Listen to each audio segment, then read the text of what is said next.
Okay, welcome to our first proposition. We'd like to show here that m plus is path connected. And actually several of the methods in this proof are going to be more important than the actual result, and we'll see that as we go. So let's start.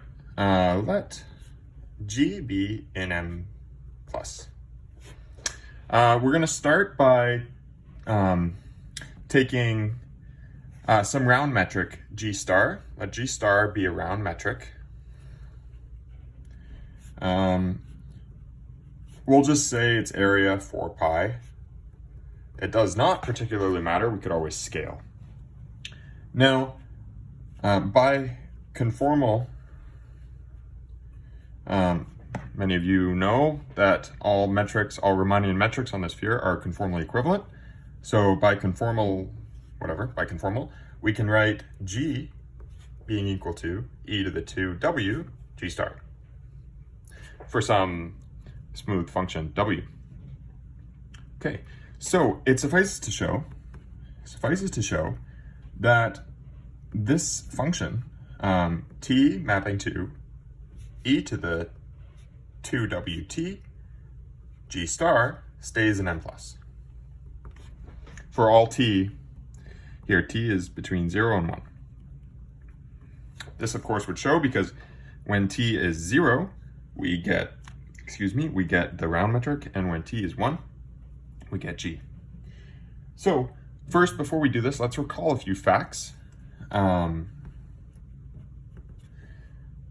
few computations that we could do, but I'm not going to do here, we're going to relate the Gauss curvature, the Laplace, and the area form of G, relating it to G star.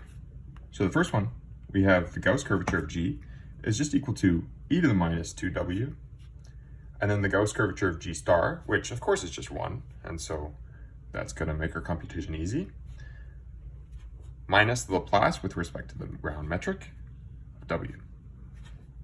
And similarly, the Laplace of G is equal to e to the minus 2w, Laplace of the round metric.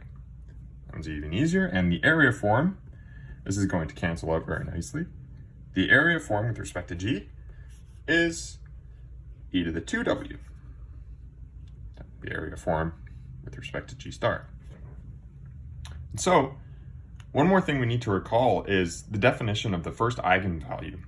And so this should be familiar to many of you, but in case it's not, I'll rewrite it again here.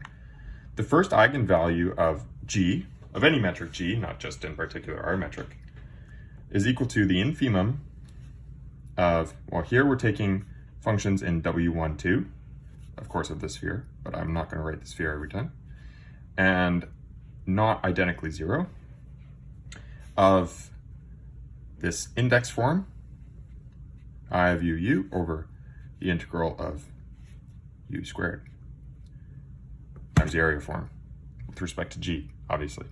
And now this index form is, well, what is that? I of u is equal to the integral over the sphere of absolute value of u squared plus k u squared. I'm running out of room. GA.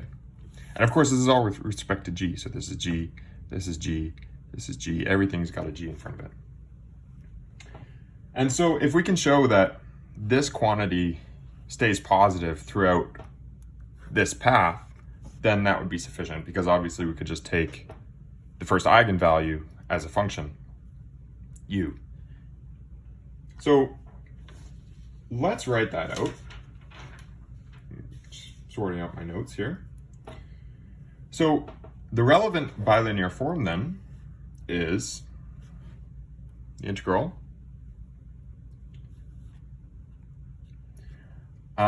Maybe I should write g of t here. I'll write out all the metrics. I won't write out the metrics forever, but just until we got everything sorted here, I'll write out all the metrics. Plus k gt f squared dA gt. And now we can just plug in these three facts to here. So what does that give us? It gives us the integral And I won't write the metrics for the round metric. I'll just leave that. So that would just be f squared, round metric, but I'm not going to write that. Plus, well, like I said, Gauss curvature, this is equal to 1, so that should simplify things. Of course, these factors are going to cancel, so that's why I'm not writing them in. So we have a 1 minus. And now, since Laplace is linear, we get the t just comes out.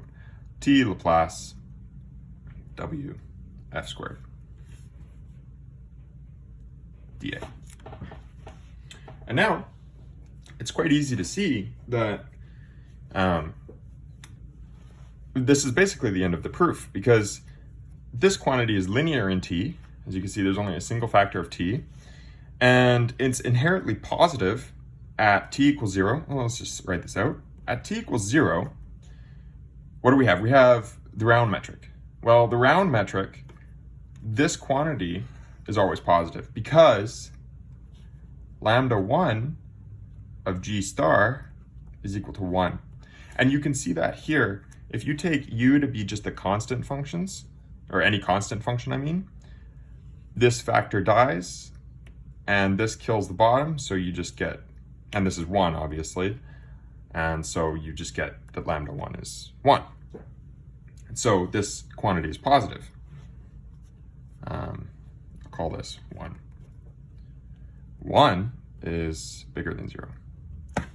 And at t equal 1, well, we chose g to be an n plus. So by definition, 1 is positive, and it's linear.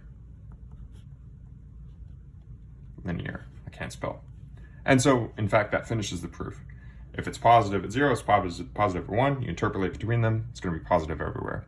You could just choose f to be the first eigenfunction of whatever value you're looking at here. So if you call this g of t, you could just take f to be the first eigenfunction of g of t, and that would show that it's positive, since it's positive for all f. So that finishes the proof. In fact, this also shows, I'll write it up here, also shows that m plus bar, which is set of all metrics g such that lambda 1 of g is greater than or equal to 0, is path connected. Same proof. And although this isn't important for the paper of Mantoulidis and Schoen, it will be important later. What Albert and I were working on is extending the result to include the boundary. So to include the case where lambda 1 is equal to 0. It's not important now, but keep that in mind for later. This same technique will be useful.